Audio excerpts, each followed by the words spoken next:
Hello again. So this is going to be your chapter 1 lecture, mini lecture, very small. I'm going to walk you through the PowerPoint that I have already uploaded to eCourseWare. Actually, let's just show you where that is again. Safari, share. Okay, so in the content tab, in the week 1 module, you should have already seen the week 1 schedule and watched the Welcome to COM 2381 syllabus and schedule video. That one's the really long one. It's like an hour. This one's gonna be much shorter. Next order of business, chapter 1 U of M PowerPoint if you need access to the PowerPoint, but you also should be able to see it on this recording as well. And then I'll click back through and we can talk about the chapter 1 worksheet in this as well. So let's get started. I actually may have to share this differently. Hold please. I don't know if you guys could see that. Stop share. Share screen.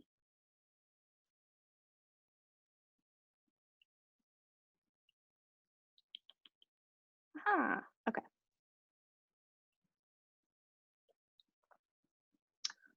Cool.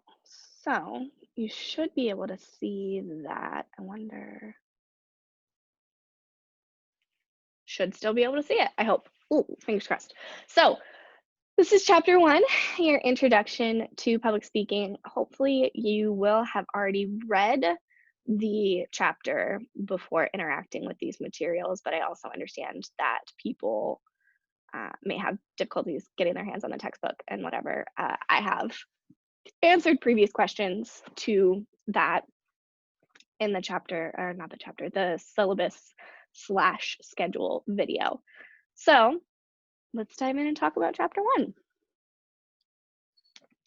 So public speaking skills are being taught as a general education requirement because our society sees value in them and they understand that good speakers are trained.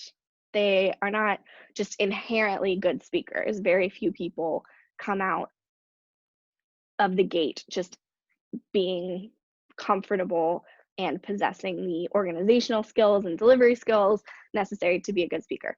Most people have to train themselves. It is something that you can learn to do. You can learn to overcome communication apprehension or communication anxiety. You can learn how to better organize a speech. You can learn how to think about tips and tricks for stopping vocal fillers, etc.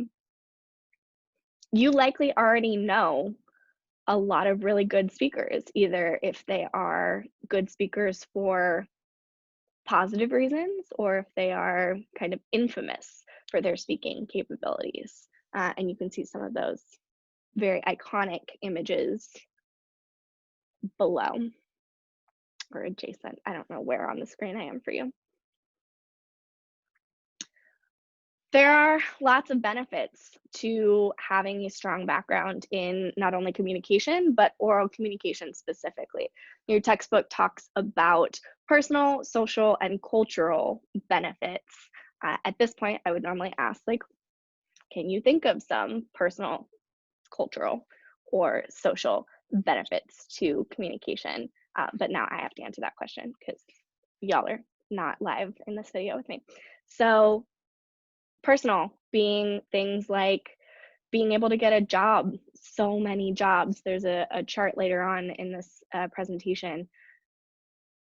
Put communication skills as very, very high on their list of what they want future employees to be able to do. Additionally, social benefits, especially during times like right now, where we're dealing with police brutality, where we're dealing with a pandemic.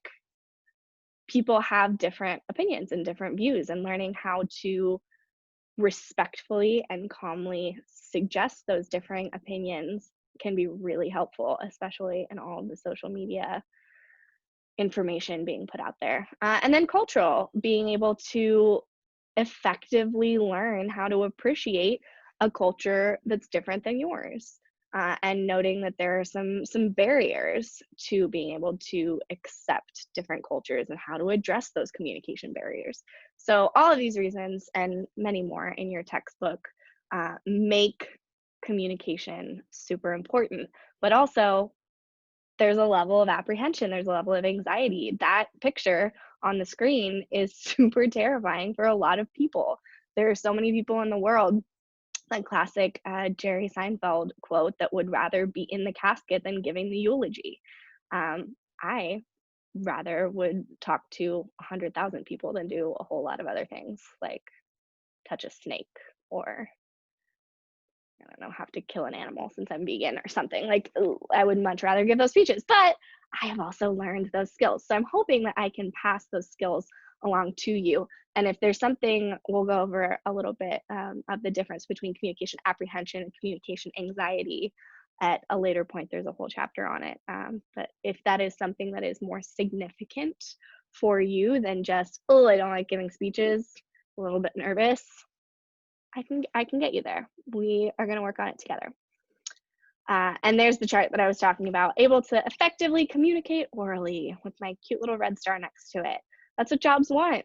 They want you to be able to communicate effectively. So we need to talk basic communication for a second about the models of communication, which your textbook talks about a little bit. There's two models. There's the traditional linear model, which is there is a sender, there is a channel, there is a receiver. Right now, I am the sender.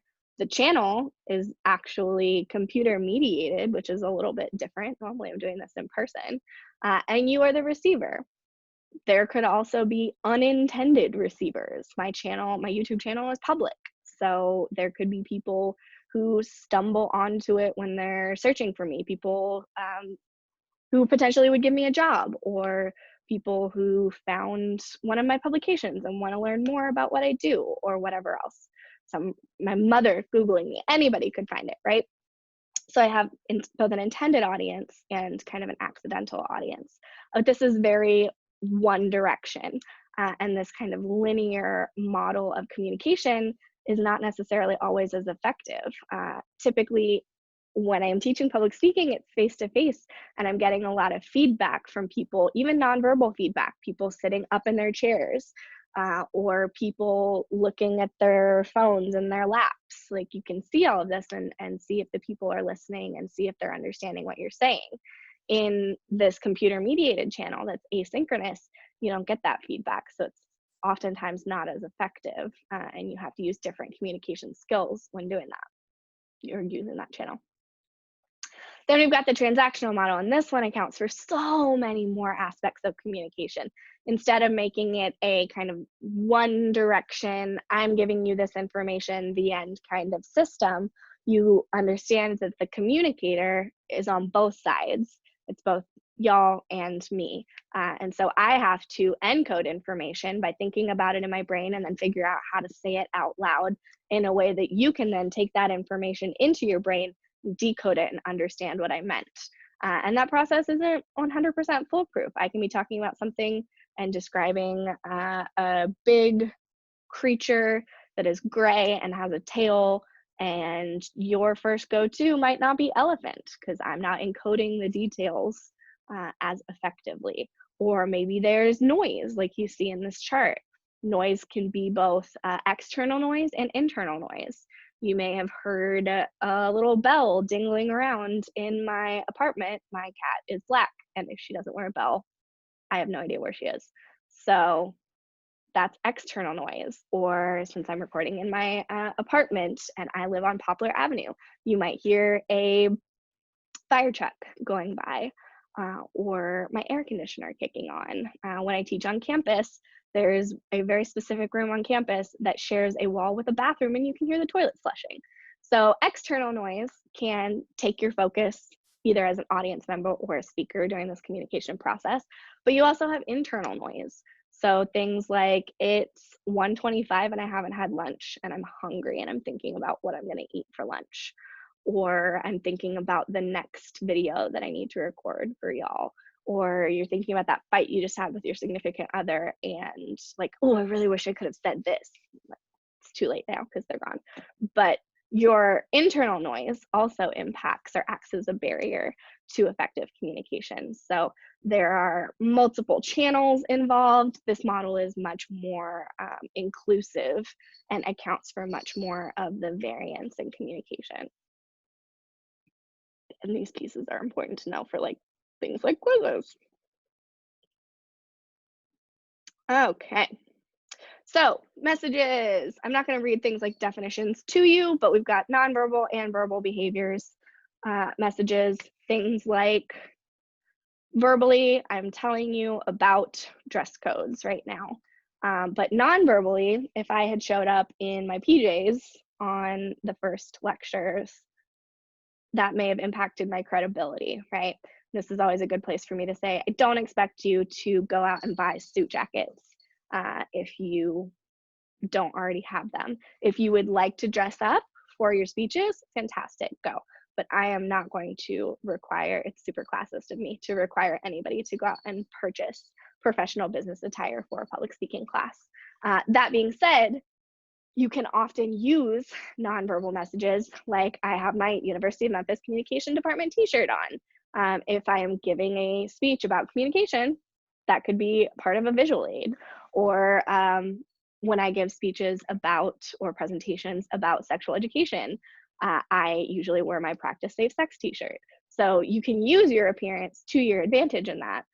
But if it becomes distracting, that's the point where you're going to want to think about how you're presenting yourself. So you don't want to show up.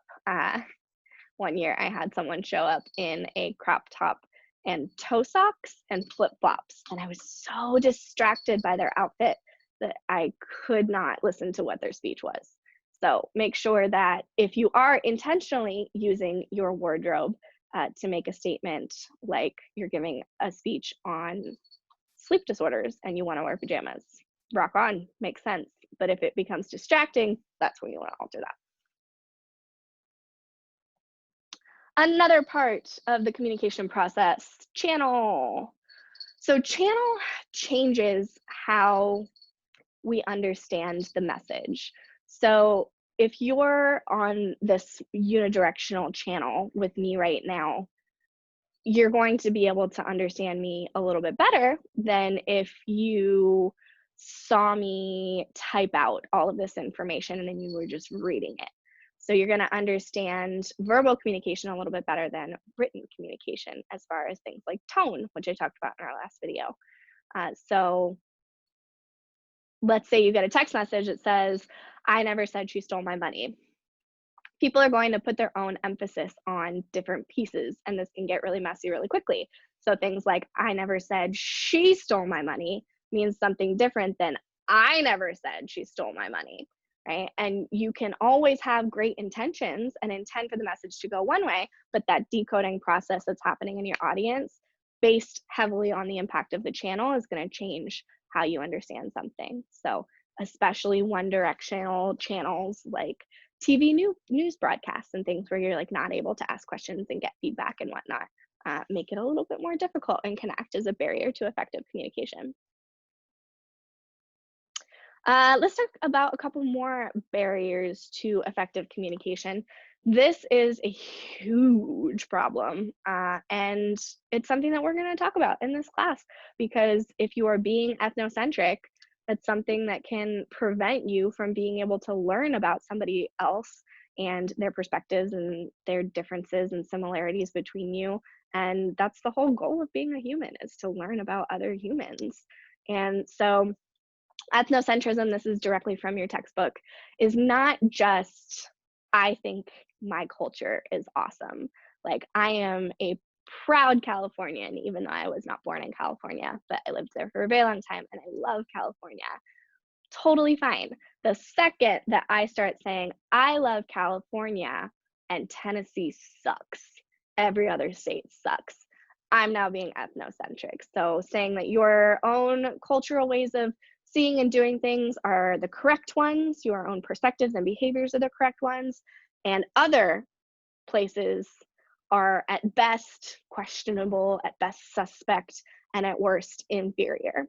And ethnocentrism is not always something that you are able to 100% pinpoint. Sometimes it comes out at random times, and you have to really think about it and push back against it. So thinking about an example in my personal line of work, as I study sexual and reproductive health, not just in the United States, I have encountered articles and research projects and things talking about genital mutilation, which is a practice that happens in other cultures.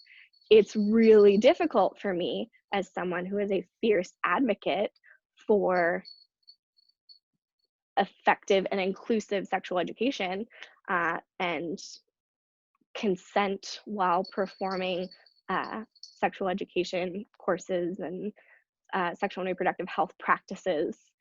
It's really hard for me to get on board with saying, like, yeah, that makes sense in another culture, but it's also not my place to judge that other culture. So knowing that this is an ethnocentric kind of belief that I currently hold, and being able to push back against that and see it from another perspective allows me to actually learn about different cultures, and I become a more well-rounded and open and inclusive individual as a result, which is a great goal. And I hope that y'all have it too. Stereotyping. Generalizations that purport to represent the essential nature of races, genders, religious affiliations, sexual orientations, etc. We will not be stereotyping in this class. Why? They can be hurtful, especially if the person doesn't subscribe to that judgment that you have placed on them. And like your textbook talks about, not all stereotypes aren't necessarily bad, but they can still be hurtful. I think one of the examples was all Asians are good at math. They may not agree with you, somebody who identifies as Asian, and just because you're saying something positive doesn't mean that it's correct about them, and it doesn't mean that it's not hurtful. So stereotyping can happen in a bunch of different ways. Sometimes you'll use spotlighting language, things like male nurse or African American doctor, and there is no reason why we need any of that additional information. If it's pertinent to the story for a specific reason, that reason can be given. Otherwise, we can just assume the nurse or the doctor is a awesome professional, and their gender or race or religious affiliation or sexual orientation doesn't matter. It usually isn't relevant, and it can be stereotyping. So we're going to work really hard to move away from that kind of potentially harmful and distancing types of communications that can act as a barrier, because we want to be really inclusive and fair and not hurt our audience. This is a great question. Why is ethnocentrism and stereotyping particularly dangerous in your future career? For me, ethnocentrism and stereotyping in the healthcare community can lead to people not being taken seriously, and that can ultimately lead to either significant injury or death. And I have a personal story that I will tell y'all probably at a different time, but I already mentioned my near-death experience when I was 24, which is the whole reason why I study health communication as a result. But there was ethnocentrism and stereotyping involved in people not taking me seriously because I was a young female, and it almost killed me, and that's awful. And I want you to think about what your future career implications how they could be impacted by ethnocentrism or stereotyping. A lot of the time people are like, it doesn't, or I'm not ethnocentric. Usually there's something in there. We all have those, like I gave my example of the genital mutilation belief. There is typically a belief in there somewhere. And it's okay to admit that, and to then be able to identify it and start working towards it and working through it. And there's no shame or judgment in sharing those. And that is one of the quiz questions, maybe? I want you guys to think about it. Okay, so if you have questions on chapter 1, let me know. I'm going to stop this recording, post this video for you, and then I will do chapter 3. Like I said previously, The worksheets are not required, but there is a chapter 1 worksheet. If you wanna, while listening to this, take notes on it, or while you're reading along, it can be a really good like place to take notes and kind of reading guide. Great. They will likely be extra credit, but they are not required. So if you're like, this doesn't work for me, this is not how I learn, consider it a resource that you just don't have to use. So shoot me any questions that you have, and otherwise, take a look at the next video, which is chapter 3.